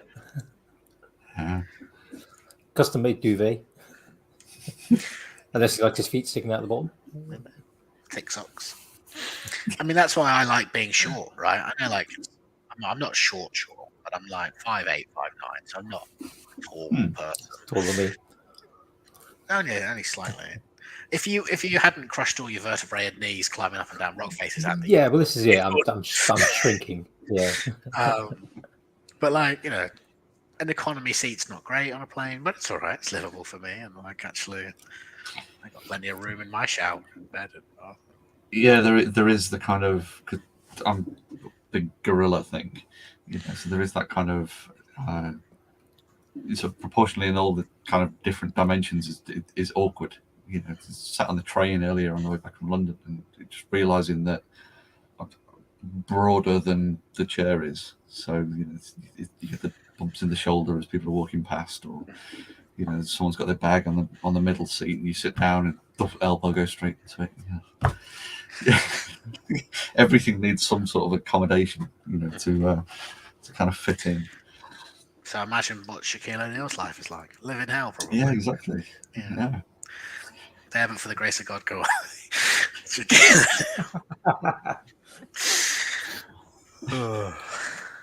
What a brilliant program. But do you ever stand on a chair though and think, this is what it's like to be 6'7"? I'm not interested, really. A lot of puppeteers, a lot of puppet stuff, actually, funnily enough. And why it costs so much money to put on a puppet thing is, one, you got to make everything, and two, you have to shoot everything in a really weird way. So the puppeteers are stood up. So they're stood up and they've got their arm up in the air doing the puppeteering. So, you know, like Jim Henson was a tall guy. So a lot of, but Frank Oz is not so tall. So he's mostly, if you see all photos, Jim Henson's all like crunched down underneath the stage with his arm. Frank Oz is just sat there, you know, having the time of his life. So it's probably beneficial for me to not be super tall. But like, if you think about, if you were going to film that, if you were going to film Sesame Street or, you know, the Dark Crystal or any of those things, you have to get all the cameras and all the sound equipment and all the directors and everybody 6 foot in the air. Of course, yeah. And that's expensive, whether you dig down or whether you lift everybody up. That's an expensive thing to do. Especially if you've got like a big panoramic, like in the new Dark Crystal, where they're like are moving along. You know, you're seeing a really long set, but then below that is a 10-foot underset that you don't see that's got everyone walking along like this. Yeah. I was thinking about some of the stuff. I mean, some of the stuff you used to watch as a kid, you think, knew some of it was puppets, you know, but it was like,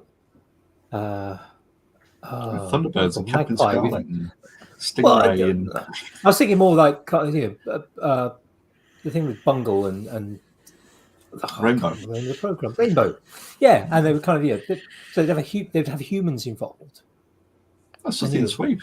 So yeah, just now I'm thinking, you know, was that sofa that they were on kind of 6 feet in the air so the puppeteer could be standing up, or was the puppeteer the sofa just at normal height and the puppeteer lying down with one arm up in the air trying to? What they will sometimes do for stuff like that nowadays, where they have to bring a puppet into the real world, is those mechanics trolleys that you lie down on. You know, the course, ones on, yeah, on yeah. wheels. Yeah. So Yeah. the puppeteer is lying down on the mechanics trolley doing the puppeteering, and then to move the puppet around, a second person sometimes is pulling and pushing them, or they'll have their feet over the end, like what's that? There's a kind of football where you play like that. I can't remember, it's crab football or something. Crab football, yeah. Yeah. So they sort of crab footballing around doing their performance, which is amazing to think about. You know, like learning all your Logistics. lines. Yeah. Doing a Mm. stellar performance, conveying emotion through a sock while lying on your back and being wheeled around. I suppose that's why, you know, Sutty's obviously got an easy job, and same with Sweep as well. The lines are much easier to learn. Yeah.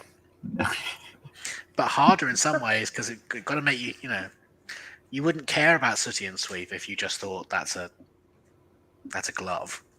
You know, True. the reason that it is a program that people watch is because you think that's a bear, that's a panda, that's a dog. So to convey that through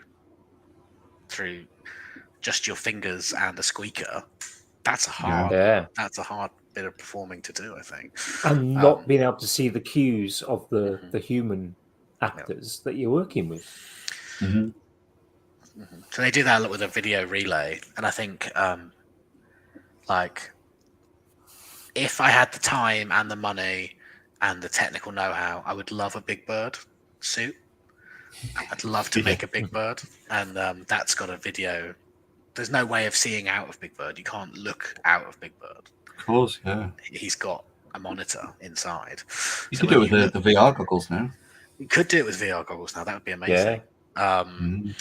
But so if you look at like old Sesame Street and stuff, and you see him on a trampoline or roller skating, and you're like, oh my god! So there's a man in Big Bird, one arm up in the air to do Big Bird's mouth, and one finger projected above that to do his eyelids. Got a blink mechanism, and then his hand in a glove that controls both hands on a cable that runs under his chin. With no, this is like the 80s, 90s. There's no in-suit cooling. So it's roasting hot in there. The thing's got 10,000 turkey feathers on the outside. Imagine how thermally insulating that is. It's got a huge, massive 12-volt lead-acid battery, because that's the kind of batteries that they had. A big back monitor in there, and he's roller skating around children and making it look effortless. And so actually, when you were saying before about like, does it pull you out of the storytelling? Sometimes it just makes you appreciate it even more. You know, that 30-second clip of Big Bird roller skating, for some people who just see Big Bird, it's like, oh, okay, well, Big Bird's got roller skates. Bully for him. But for me, I'm like, oh my God, that is amazing. So yeah, if I ever get nothing but time and money, or a huge corporate sponsor, or somebody out there who's listening today wants to pay me, I don't want to keep the Big Bird, I just want to make it. So someone wants to pay me to make a Big Bird. Several large bags of turkey feathers. Yeah. You've got to dye them all custom yellow as well. You can't just buy any old yellow turkey feathers. You've got to get the right one. It's a whole thing. Hand sewn, each one hand sewn onto a suit. Incredible. Yeah. So anyway, I can't remember what we were talking about, but Big Bird's the boss. Yeah. I mean, it's just, when you put it like that, it just brings a whole, it just changes almost perspective. I mean, I understood for many, many years that they're puppets and there's people in them, and there's a large manufacturing gone into it. When you actually usually sewn hand-dyed feathers and a suit, and then you think about the technology that was there back in the sort of the 80s. With they didn't have flat screen panels. They didn't have lithium-ion batteries. It's and then I'm kind of sort of thinking, well, what could they do now? Where's the I guess with each new advancement in technology, there's that question of where's our new limit? Because that must be pushing the limit of the human actor plus the puppeteer plus the technology that existed at the time for making those costumes. Where's the new limit? What's the next thing? And I think And it's then, a of course, Sorry? go on, no, go on, go on. I was going to say, I think that's a difficult line to walk, isn't it? Because what you don't want is for it to become. So, like, the thing about Big Bird that it makes him so wonderfully lovable is that there's a human element to how he's performed, if that makes sense. And his beak just flaps, and he's got a very slight blink mechanism. You know, like actually, he's not got that subtlety of movement that you could achieve now with modern animatronics and things. So it's about having that,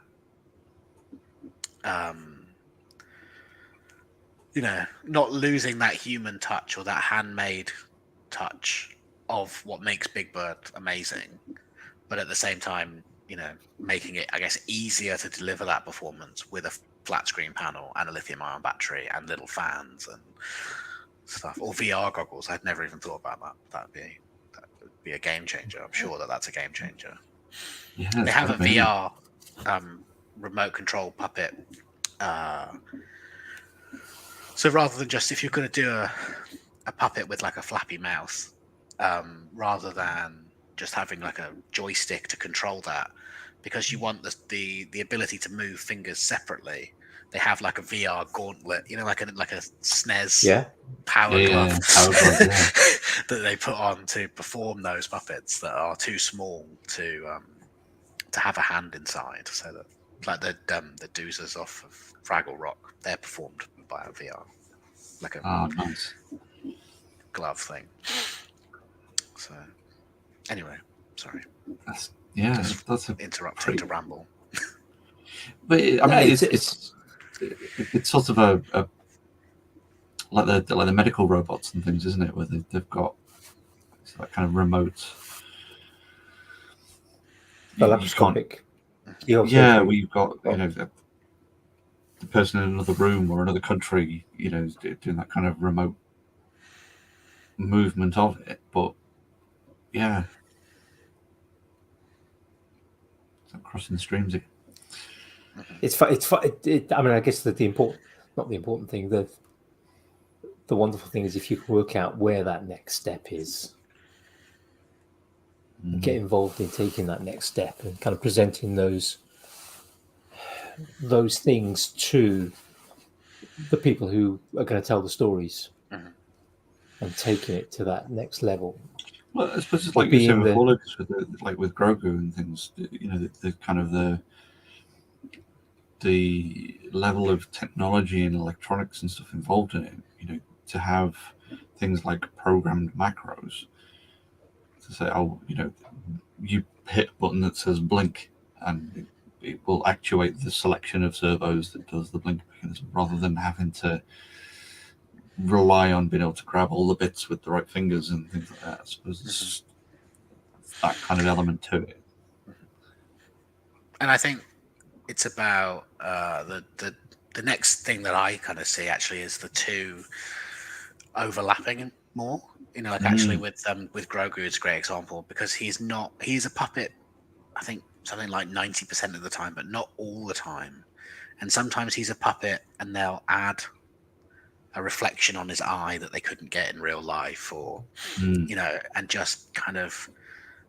Then you get that wonderful hand animated quality that you get from stuff like puppetry and stop motion that you can't get any other way. But then also you get those amazing effects that you can't get in real life. Yeah. And I think the more that those things blend together, that's the kind of how I see it. And it'll be, I imagine, just a furthering of that. You know, like when Jurassic Park came out, not to go back to that, but they couldn't animate the dinosaurs, did they? So they still had to get Phil Tippett to do the stop motion.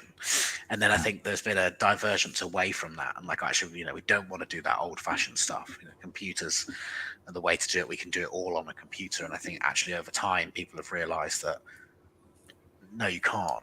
You can't bring that level of performance just with a machine. You need to have a human being involved somewhere. And it's why I'm not, you know, people are talking about, oh, you know, AI going to kill puppetry, or is AI going to whatever. But I don't think so, because you're still only going to get out what you put in, and you still need to have that genuine, warm human performance element that you just can't get, I don't think, from anything but a person. Yeah, I suppose there's probably a slight kind of uncanny valley kind of. There's a nuance to a human performance that is slightly different to something that's programmed, I suppose. You know, the timing of two similar movements being slightly out, or that nuance of a head tilt in a way that, you know, it is two different head tilts in a row. You know, it's that kind of thing that you wouldn't necessarily program for every eventuality kind of thing. So yeah, I can totally see where you would need kind of augmented human element to it. You know, human driven, but with, you know, the kind of the flair and finesse of you know, things that you couldn't get any other way. And I think they still do that for even things that are 100% computer generated, don't they? They will take motion capture and stuff, just even if they're never going to use that data in the final product, but just to see how a person moves in that situation, or how a monkey moves, or how whatever moves. So I think there'll always be a role for the kind of things that interest me and those practical puppetry effects, and it'll just maybe be a less front of house role. It'll just be more of a part of the development. But I mean, also, we're at an hour 45 minutes, so I don't know if I want to crack open this can of worms. But yeah, the thing that really interests me at the minute is theatrical puppet making. You know, like, and if you've seen Spirited Away has been turned into a play in Japan, and the puppets are amazing. Like, they are mind-blowingly wonderful. And they're not high tech, they're not super fancy, but they've just got wonderful character and warmth, and they're, you know, their little soot sprites are basically made of extended flexing off plugs. You know, like you get the woven mesh one, they just pulled it apart and then stuck googly eyes on it, essentially. But it's just incredible. And you know, that's a world where you can, you know, they do have holograms sometimes, and you can have CG elements, but it's going to be more heavily reliant on those real world characters that you can only bring to life in that setting through being a puppet, really. So that's what I sometimes think that there's. I actually sometimes find that it's sort of some things I've seen in sort of theatre or performance, where actually kind of a more naive set or a more naive puppet is almost leads to better storytelling. I can remember quite a few years ago we took our kids to see fairly close succession. One was Swallows and Amazons. So yeah, it was the book, but it was done in a little theatre. It's almost in the round.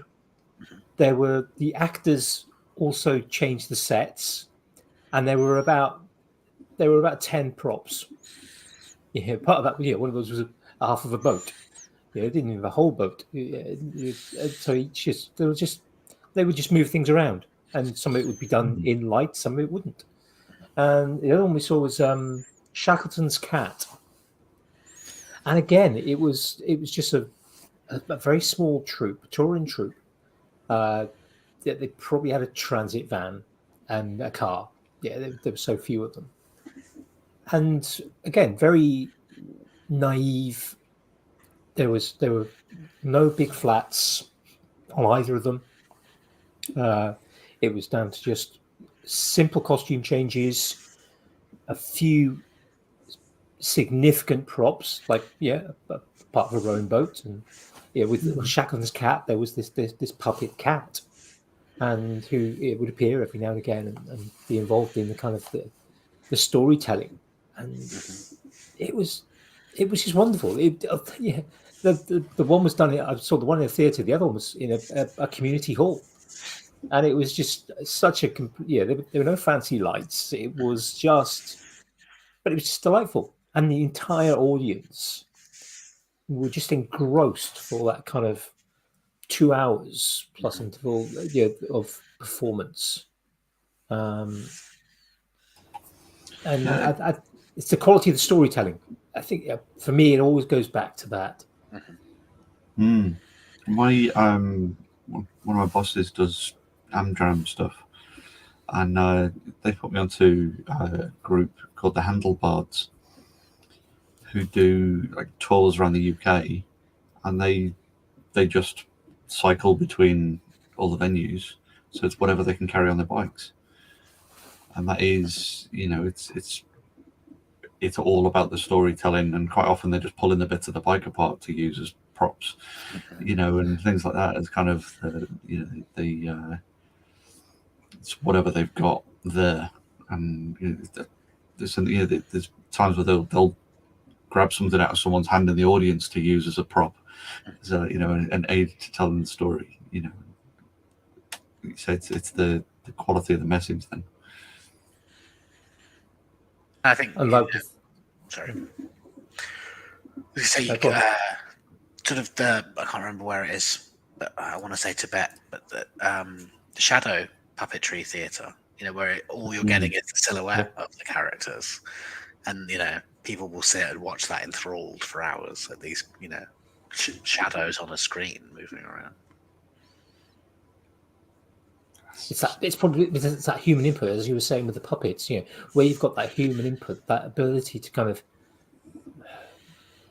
I think with good actors, there was I saw an interview with Jenny Ortega that played Wednesday Addams, and she was talking about the dance scene, that kind of very distinctive sort of dance scene, and about how she took different elements. She controlled some of the input. It wasn't just right, do this and do that. This is the way you dance. She'd been watching some of the original Addams Family TV. She'd watched obviously the Addams Family films. She'd read some of the sort of comic stuff, and she thought, well, how would they dance? How would this person dance, and where can we bring in different elements of it? And it was just fascinating. There's against that, it's that human input, a good quality actor thinking about the art of acting, but not just the art of acting, the art of storytelling, to kind of bring in those little nuances that possibly a lot of people wouldn't notice.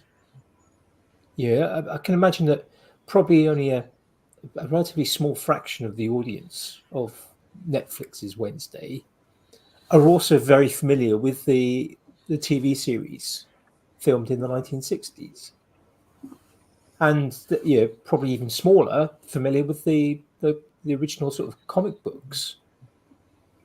But then when somebody has taken the time to kind of study those things and then to incorporate those little details, that just takes it from you could have done a much less involved performance, maybe not necessarily from a physical point of performance, but just less thoughtful performance, maybe. And maybe a lot of people wouldn't have actually felt any different about it. But then actually bringing in those little touches, that's the kind of the human element that makes the difference. It's the same as with when somebody's just telling ghost stories around a campfire. It's something that's been happening for probably hundreds of years. And it's that input, that knowing when to pause, when to go quieter, or when to then suddenly just burst out with something. And the art of performance, the art of storytelling. It's much like comedy, isn't it? It's the secret to good comedy. Timing.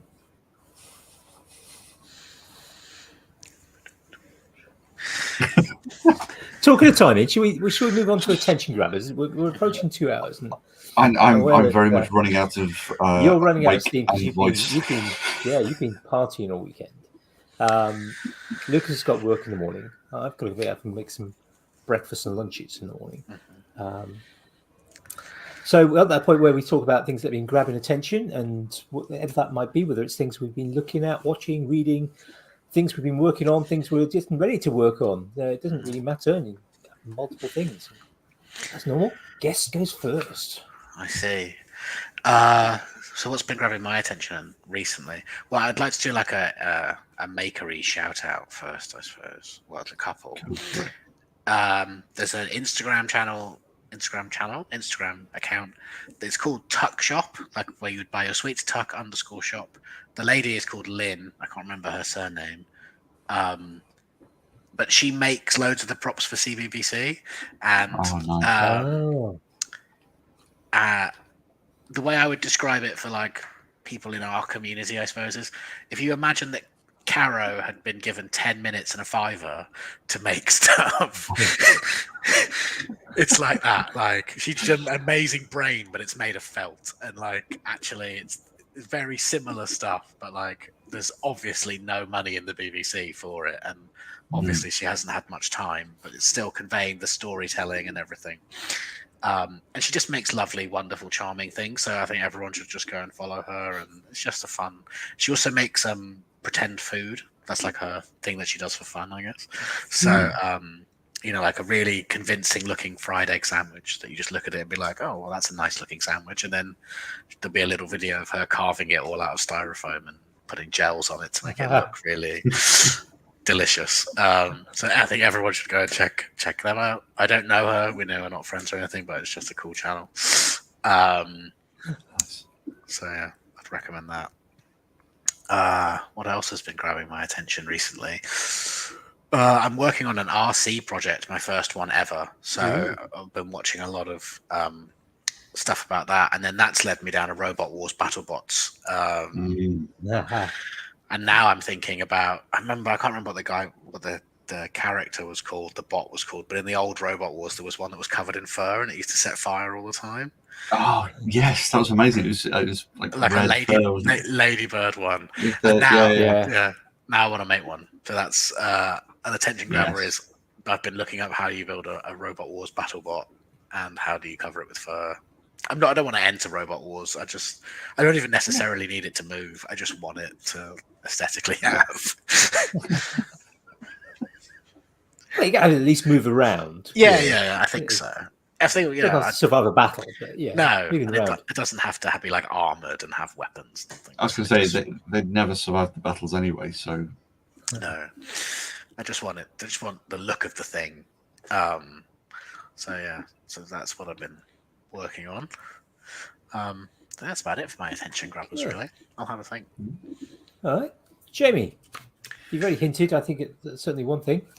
Yeah, I've been down to London to have a bit of a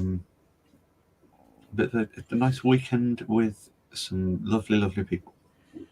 So good friends and former guests of podcast, Ali and James and Duncan and Simon.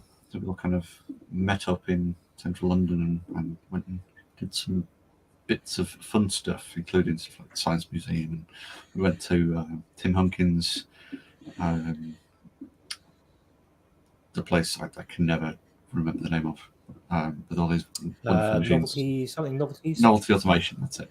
Yeah. And yeah, absolutely wonderful. And grew up and drinky poos in Brewdog last night as well, which was lovely. Whacking some pinball machines and lots and lots of walking around and things. So it's a very exhausting but enriching weekend. That's what I've been up to. How about you, Andy? Sounds good. You've also been having some fun. Yeah, doing some fun things. Well, it's been half term this last week, so there's been made a bit of a start on decluttering and trying to fix a few things that have been broken for a while. Curtain rings. I think we had about 7 or 8 broken curtain rings in our bedroom, so sorted that out. So yeah, it's only taken 4 or 5 years. But actually, you're saying that you need some sort of thing parts of decluttering. Well, no, it's part of decluttering. I found the spare ones. I found the spare curtain rings while I was decluttering. So found them now, so it may as well make sense and go and fix it. But the big one is, yesterday I spent nearly all day, 9:30 till 7:20 p.m., 9:30 a.m. to 7:20 p.m. At a local guy's workshop. He's a wood turner, amongst other things. Runs lessons because I think I've mentioned before, the men's shed I go to donated a lathe and a pile of tools. not really anyone at the shed that's kind of really into turning big time. There's a few people who've done a bit. I kind of thought, well, I've only done a couple little bits, so I want some proper instruction from somebody who really knows what they're talking about, so that I don't kill myself or anyone else. So I made a nice little bowl out of checker wood.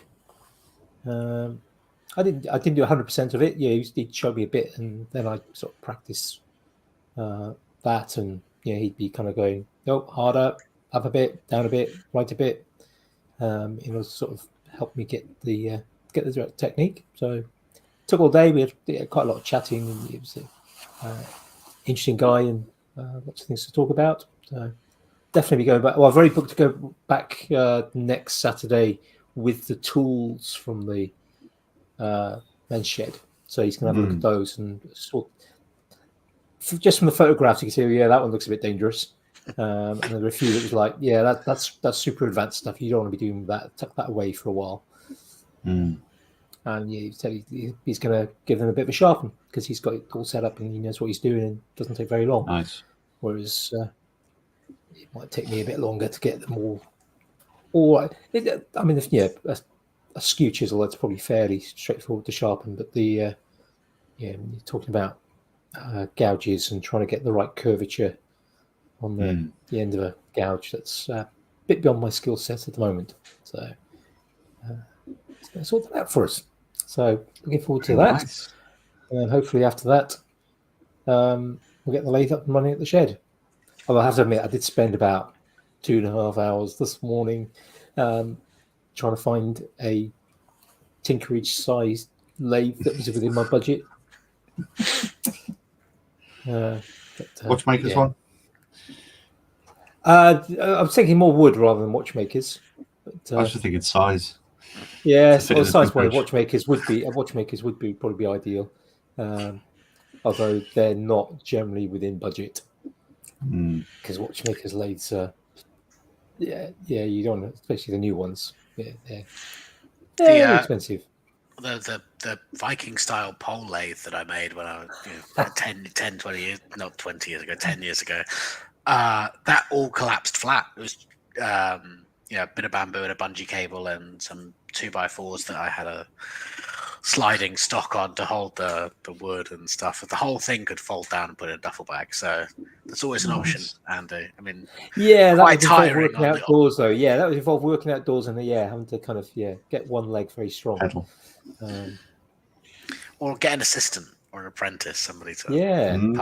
I see. Yeah, I was just I've got a spare bike down in one of the sheds. Yeah, I can see if I can set somewhere with a bike. So you have to pedal while you cut. Greenwood sharp tools should be fine. I'm just thinking, a couple of clamps on handlebars going up, do a couple of nails through, and make one adjustable, and just be careful where the chain goes. Could turn the seat backwards, I suppose. Yeah, turn the seat the other way around, so you're facing the other way. Can't do something.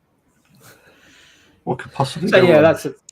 Yeah, exactly. What could possibly go wrong? That's probably the best way to sum up quite a lot of things. So that's all that's been grabbing my attention lately. Massively behind on YouTube as usual. So, Lucas, where can people find you? Best to see what you've been doing. The best place to find me for looking at what I've been doing is probably on my Instagram, which is maker_Lucas on Instagram. Or I'm a pretty regular contributor fixture of the Fools with Tools Facebook group. You are indeed. Yeah. So I'm usually knocking around in there somewhere also. So those are probably the two best places to find me. I did have a YouTube channel for a bit, but it was too much work and I hated it, so I just deleted the whole thing. I suppose there is also the spoiler alert for those who wish to meet you in the flesh in a couple of months' time. Oh yes, I didn't know whether we were doing that yet, Jamie. But you can meet myself and Jamie together in the same place for a beard off. I'm growing mine out to try and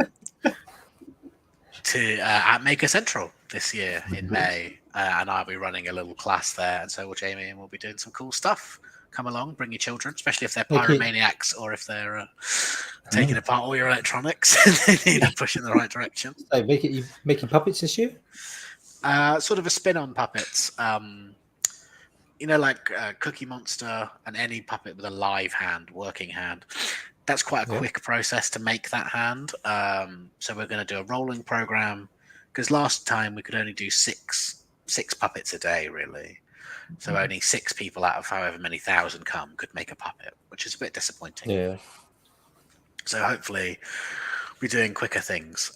So we're going to make a set of either furry or scaly gloves, and that takes a few minutes, and then we'll have some stations nearby where you can just kind of add stuff to them, big claws or whatever. Put in as much or as little time as you want, I suppose, would be the idea.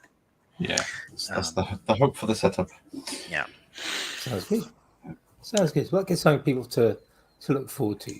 Mm-hmm. Right. So, yeah, Thank you so much for joining finish. Yeah, it's been great chatting to you. Thanks for having me. I've had very good fun. Good. And we'll see folks next week. I can't remember who we've got next week. Indeed. We have someone. Yeah, that's. I think. I have to double check. Yeah. Yeah. And we have some for the week after. Yeah. Yeah, I may have to start getting a few more people in. Right. Anyway, bye, folks. Thanks for listening. See you next week. Bye.